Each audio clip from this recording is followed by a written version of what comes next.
বিসমিল্লাহির রহমানির রহিম। আসসালামু আলাইকুম। হ্যালো গাইস, কিচেন হাউজে আপনাদের স্বাগতম। আশা করি আপনারা ভালো আছেন।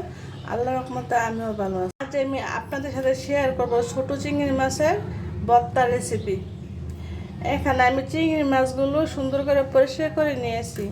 সাথে 4টা দেশি পেঁয়াজ কেটে নিলাম, একটা রসুন কেটে নিলাম, দেশি রসুন, আর 10-12টা কাঁচামরিচ এই যে পিছনের সামনে পিঠ কেটে নিলাম, কাঁচামরিচও কেটে নিয়েছি। আজ আমি ভর্তাটা শিলপাটায় বেটে করব। বানানোর জন্য সব উপকরণ ভেজে নেব।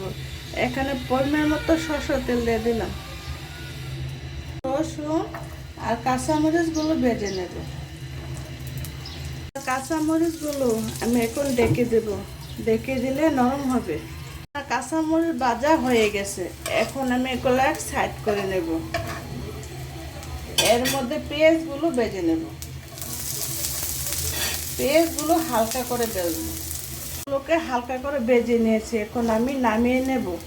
পেঁয়াজ, রসুন আর কাঁচামরিচগুলো আমি ভেজে নেব। এখানে পরিমাণ মতো সরষের তেল দিয়ে দিয়েছিলাম, এখন আমি ভেজে নেব। সামান্য একটু লবণ অ্যাড করে দিলাম। এগুলো বেশিক্ষণ ভাজা লাগবে না, চিংড়ি মাছ ভাজতে এমন সময় লাগে না বেশি। রাস্তা একটু কমিয়ে মাছগুলো ভেজে নেবেন। মাছগুলো ভাজা হয়ে গেছে, লাল লাল কালার হয়ে গেছে চিংড়ি মাছগুলো। এখন আমি নামিয়ে নেব। আমি 6 থেকে 7 মিনিট ভেজে নিয়েছি। বানিয়ে নেব, এর জন্য মরিচ আর রসুনগুলো বেটে নেব।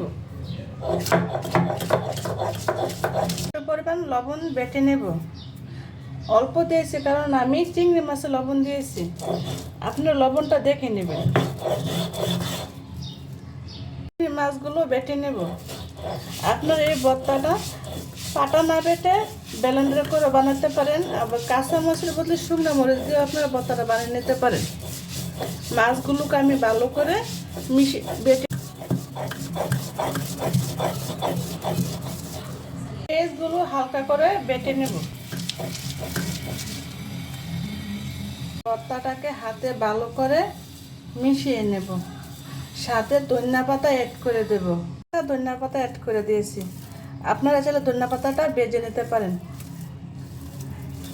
আপনাদের কাছে যদি আমার চিংড়ি মাছের ভর্তা রেসিপিটা ভালো লেগে থাকে, লাইক, কমেন্ট, শেয়ার করে দিবেন।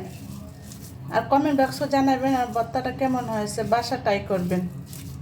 যারা আমার ভিডিওগুলো সময় নিয়ে দেখেন তাদেরকে অসংখ্য ধন্যবাদ লাইক, কমেন্ট, শেয়ার দেওয়ার জন্য।